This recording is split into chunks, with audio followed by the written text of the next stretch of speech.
Buenas noches, bienvenidos a las 8:45. Es un gusto estar con ustedes hoy día lunes. Claudia Méndez Arriaza, Juan Luis Font.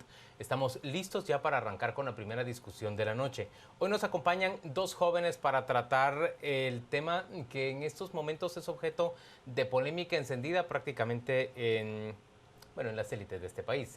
Debemos decirlo de esa manera porque no es un tema que se haya generalizado y que haya descendido, digamos, incluso hasta las bases. Vamos a hablar de la Ley de Juventud y de las enmiendas que se están tratando de desarrollar en el Congreso de la República antes de que se apruebe en su tercera lectura y final.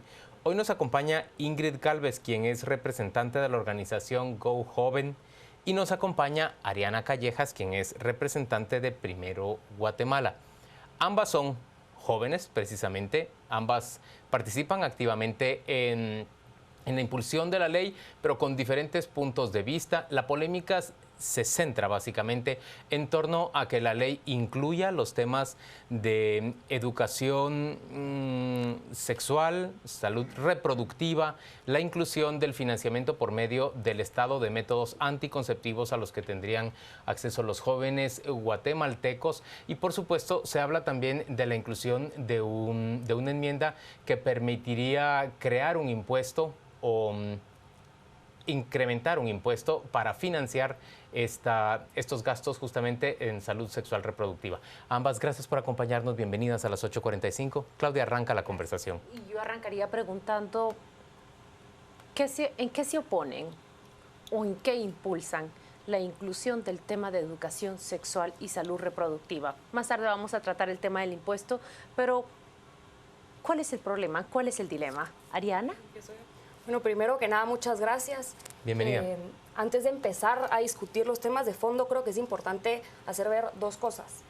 El primero es que estamos sentándonos a tener un diálogo, el cual es sumamente importante para poder ya llegar a conclusiones basadas en ley, basadas en derecho y basadas en lo que debería de contener una ley.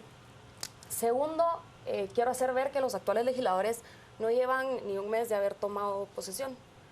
¿Será que ya analizaron esta ley de fondo? ¿Será que ya estudiaron las implicaciones de pasar esta ley?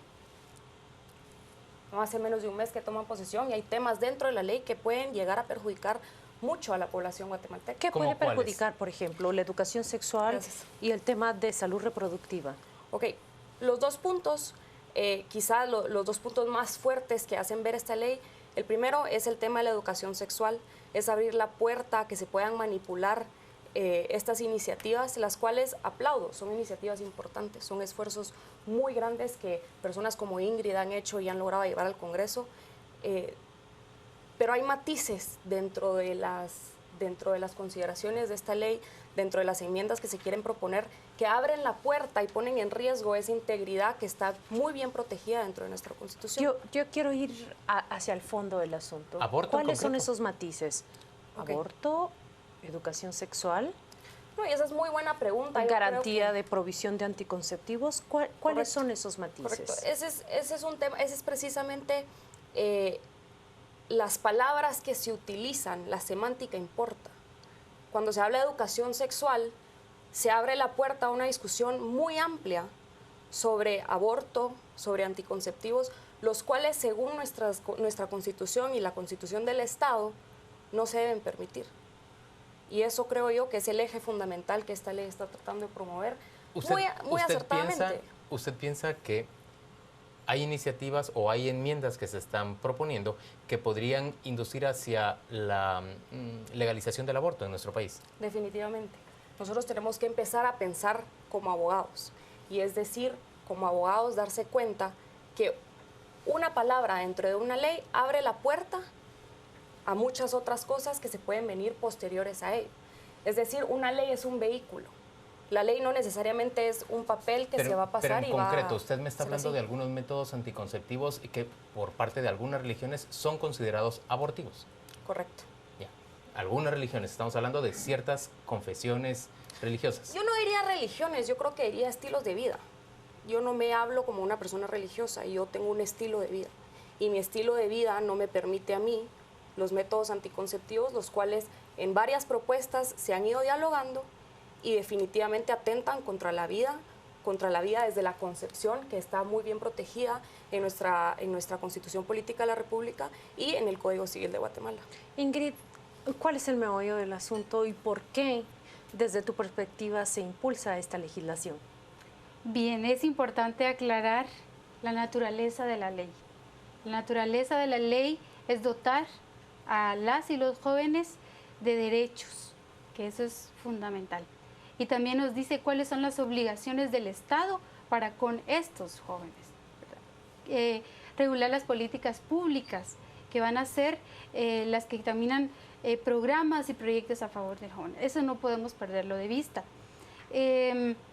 Y partir de la realidad que vive hoy en día la juventud en Guatemala. Por ejemplo, 1 de cada 5 mujeres de 15 a 19 años ha tenido un hijo. O sea, no podemos no ver esta realidad y no incluir en una ley que se dice integral temas de salud sexual y reproductiva, no es coherente, tiene que ser integral. Para quienes nos escuchan en casa, quizás hace falta ilustrar a qué se refiere la legislación cuando dice que el Estado debe incluir esa educación sexual y reproductiva para todos los jóvenes guatemaltecos. ¿Qué significa esto? Bien, pues la educación no es solo sexual, debe ser educación integral en sexualidad, científica y basada en derechos humanos. Eso también es algo que hay que complementar este término. No se puede decir solo sexual porque se piensa que es solo lo biológico o solo enseñar a poner condones. No, la educación integral en sexualidad nos habla de la equidad de género, de nuestros vínculos afectivos con nosotros mismos, con nuestro cuerpo, con las demás personas, de cómo hacer amigos, de cómo hablar con nuestros papás, ¿verdad? La educación integral en sexualidad no se refiere únicamente a lo biológico. Y Ingrid, estamos viendo que los jóvenes no conocen. Pero cuando usted menciona el término en base a información científica, lo está presentando como en oposición a ideas religiosas o a creencias religiosas.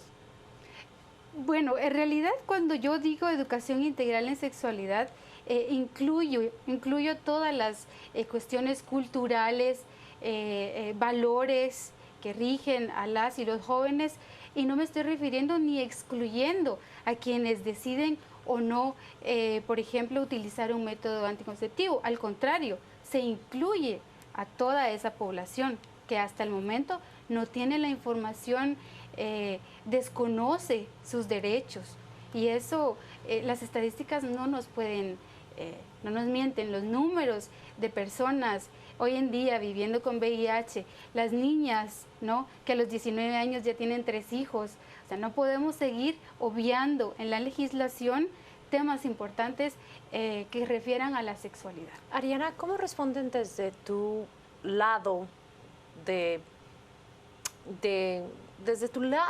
desde esta visión que tú representas, a argumentos como los que acaba de explicar Ingrid? ¿Cómo se responde, por ejemplo, cuando se muestra un alto porcentaje, casi la mitad, 1 de cada 2 jóvenes tiene relaciones sexuales mucho antes de los 18 años y la mitad de ellos nunca usa métodos de protección? ¿Cómo se reaccionan estadísticas como las que menciona Ingrid de niñas menores de 13 años, niñas que no han llegado a la mayoría de edad y que están embarazadas? ¿Hay una solución alternativa aparte de una ley que establezca esta educación sexual integral? Muchas gracias por la pregunta. Yo creo que ese es precisamente el punto en donde estamos de acuerdo, pero al mismo tiempo estamos en desacuerdo. Y la educación sexual no es mala. La educación sexual es algo que deben tener las familias, deben aportar las familias con sus hijos. ¿Pero solo las familias o también el sistema educativo? Correcto, el sistema educativo lo puede complementar desde el punto de vista biológico. Ahora, la analogía es simple.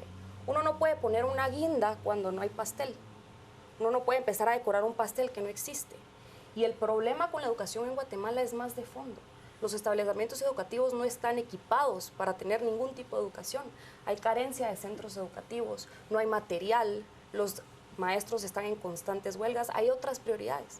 Lo estábamos viendo hace un rato en las noticias, asesinatos por aquí, temas con mucho más de fondo, que creo yo son componentes principales de ese pastel, y la educación sexual se puede posponer para después.